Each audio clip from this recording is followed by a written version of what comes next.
Johan berkata sambil tersenyum, "Karena Anda adalah teman Tuan Chandra Haris.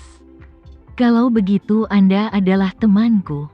Kapanpun Anda datang ke Classic Mansion di masa depan, saya pribadi akan menerima Anda." Andre juga sangat bersemangat. Sungguh suatu kehormatan diperlakukan seperti ini. Johan dengan cepat berkata, "Semuanya, jangan berdiri di sini. Ayo naik. Saya akan mengatur untuk menerima tamu Anda. Selama mereka adalah pelanggan Diamond VIP, mereka akan berada di sana. Seseorang akan membawamu ke atas." Chandra Haris juga menggema, "Ya, ayo naik dulu, masuk dan tunggu." Tentu saja, dua orang lainnya tidak keberatan. Jadi mereka mengikuti Johan dan Chandra Haris ke ujung Classic Mansion menuju kotak berlian mewah. Setelah Johan membawa mereka bertiga ke kotak berlian, dia berkata sambil tersenyum, "Kalian bertiga duduklah sebentar. Saya akan meminta seseorang menyiapkan sesuatu untuk Anda. Anda bisa minum dan mengobrol. Setelah beberapa saat, pelayan akan membawakan menunya untuk Anda lihat. Saya sudah memberitahu dapur apa yang harus dipesan. Saat semua orang ada di sini, hidangan dingin akan disajikan terlebih dahulu. Jika Anda ingin bermain kartu, Anda bisa bermain kartu sebentar. Setelah Anda duduk, hidangan panas akan segera disajikan." Johan mengatur semuanya dengan detail, dan mereka bertiga sangat puas dan bahkan berterima kasih. Kedua orang itu memandang Chandra Haris dengan sedikit kekaguman. Di mata mereka, Chandra Haris seolah-olah adalah bos besar yang menyembunyikan identitasnya. Segera, para tamu perjamuan tiba satu demi satu. Johan memang cukup memberi wajah pada Chandra Haris. Setelah semua orang tiba, dia secara pribadi membawa 2 botol Maotai seberat 3 pon yang mahal ke dalam kotak. Andre memanfaatkan suguhan itu dan memesan 2 botol Maotai Feitian tambahan seberat 1 pon. Ada total 8 orang yang makan malam ini, 6 pon ditambah 2 pon. Tepatnya 1 pon anggur per orang. Kelompok orang ini mungkin berusia 50-an. Meskipun ada beberapa yang memiliki kapasitas alkohol yang baik, menghadapi Maotai 53 derajat. Yang terbaik hanya bisa minum 1 pon. Chandra Haris memiliki kapasitas alkohol rata-rata dan dapat minum setengah pon anggur jenis ini.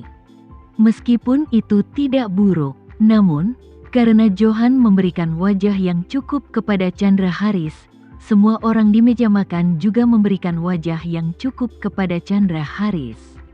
Mereka bersulang padanya di setiap kesempatan dan menyanjungnya, yang membuat kesombongannya mencapai puncaknya. Perasaan dihargai oleh semua orang ini segera sangat kontras dengan rasa sakit di hatinya karena ditinggalkan oleh Reni. Kesombongan yang sangat terpuaskan seperti obat penyembuhan terbaik. Bekas luka di jiwanya sembuh dengan cepat, dan selain itu, status sosial orang-orang di meja makan jauh lebih tinggi daripada dia. Dan mereka semua bergegas berteman dengannya, yang membuat lingkaran pergaulan Chandra Haris semakin meningkat dan maju. Suasana hati Chandra Haris membaik, dan kapasitas minumnya meningkat secara alami. Antara mendorong dan mengganti cangkir, Chandra Haris sudah minum setidaknya 7 tael. Chandra Haris, yang telah meminum 7 ons anggur, sudah berbicara dengan keras. Tapi orang-orang di meja makan masih sering berdiri dan bersulang untuknya. Berkat kenyataan bahwa orang-orang menganggapnya tinggi, rasa anggur Chandra Haris juga meningkat saat ini. Jika dia tidak bisa meminumnya, dia harus meminumnya sambil mencubit hidungnya. Ini dianggap sebagai rasa hormat. Jadi, saat jamuan makan berakhir, seluruh tubuh Chandra Haris sudah berantakan. Dan dia mengalami ghosting yang parah ketika dia melihat sesuatu. Yang lainnya sama dengan Chandra Haris. Semua orang minum dan terhuyung-huyung, dan akhirnya saling membantu keluar dari kotak. Melihat Chandra Haris mabuk terlalu banyak, Johan melangkah maju dan bertanya dengan prihatin. "Tuan Chandra, apa Anda ingin saya mengantarmu kembali?"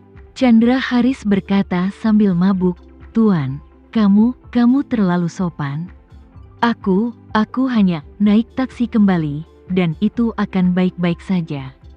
Presdir Paul di samping mengingatkannya. "Chandra, bukankah kamu meminta biarkan Gading mengemudi untukmu?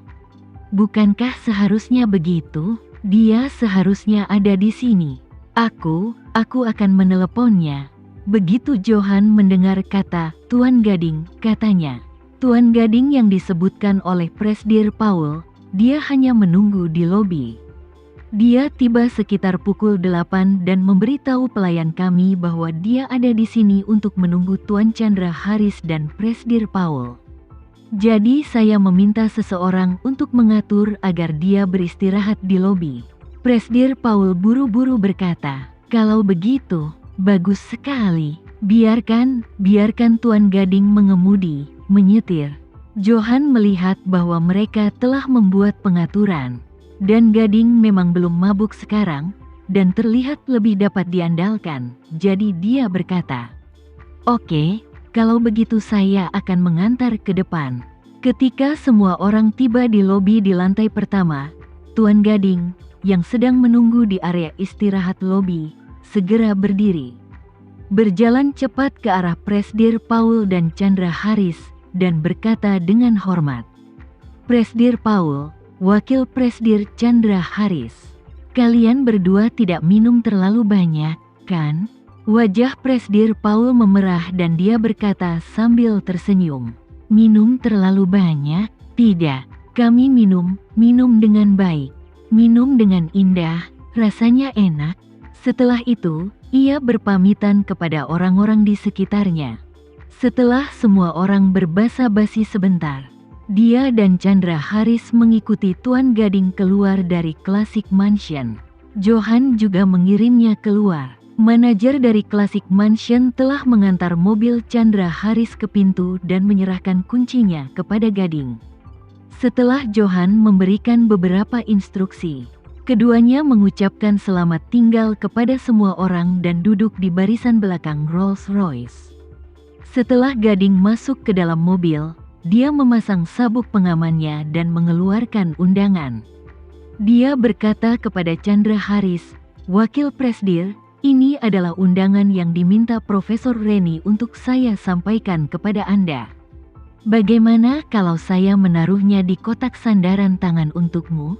Chandra Haris yang mabuk melambaikan tangannya dengan nada menghina dan berkata, "Apa, undangan yang buruk sekali. Pernikahan Reni, aku tidak mau pergi." Melihat dia mabuk terlalu banyak, Tuan Gading langsung memasukkan undangan itu ke dalam kotak sandaran tangan dan berkata, "Saya akan memasukkannya ke dalam untuk Anda. Anda bisa membacanya saat Anda bangun besok." Chandra Haris sudah setengah tertidur dan tidak memperhatikan apa yang dia katakan. Dia hanya mendesak, "Jangan berhenti bicara yang tidak masuk akal, cepat mengemudi." Ketika Chandra Haris dipulangkan, dia sangat mabuk hingga hampir tidak sadarkan diri. Ketika Tama mengambilnya dari tangan Gading, awalnya dia memiliki alis tebal dan mata besar. Tapi dia hanya bisa membuka matanya hingga celah tipis meskipun dia berusaha keras. Ditambah lagi dia memiliki wajah merah dan ekspresi wajah yang terlihat seperti senyuman tapi bukan senyuman. Sama seperti orang mesum yang ada di film-film Advit. Melihat Tama keluar menjemputnya dengan bingung, Chandra Haris yang mabuk berkata sambil tersenyum, "Baik, menantuku yang baik, ayahmu sangat tersanjung hari ini." Tama tidak berdaya. Dia menggelengkan kepalanya dan berkata, "Ayah, kamu minum terlalu banyak. Pergi dan istirahatlah. Jangan bangunkan ibu. Dia pasti akan turun dan memarahimu saat dia melihatmu seperti ini." "Memarahiku?" Chandra Haris melotot dan mendengus dingin. Dia berkata, Aku akan memberinya keberanian." Tama menepuk punggungnya dan berbisik. Pelankan suara ayah, ibu penuh keberanian. Mengapa ayah perlu memberinya keberanian? Dalam situasimu saat ini, jika dia benar-benar menyerangmu, ayah tidak bisa mengalahkannya. Chandra Haris yang tadi masih mabuk, tiba-tiba merasakan hembusan udara dingin dari atas. Seluruh tubuhnya tanpa sadar menggigil, dan kemudian dengan cepat mengubah kata-katanya. Oke, pria baik tidak berkelahi dengan wanita. Kamu membawaku kembali ke kamarku, dan kita berdua tetap low profile.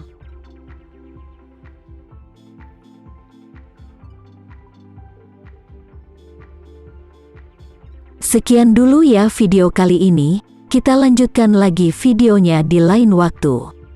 Oh iya, bagaimana menurut kalian? Semoga bisa sedikit menghibur kalian semua. Untuk teman-teman yang baru nonton, jangan lupa subscribe ya, hehehe. Dan kalau teman-teman ada yang ingin gabung langganan, bisa langsung gabung saja untuk dapat fitur yang menarik dan sedikit membantu Mimin. Terima kasih banyak sudah menonton, sampai jumpa lagi, bye.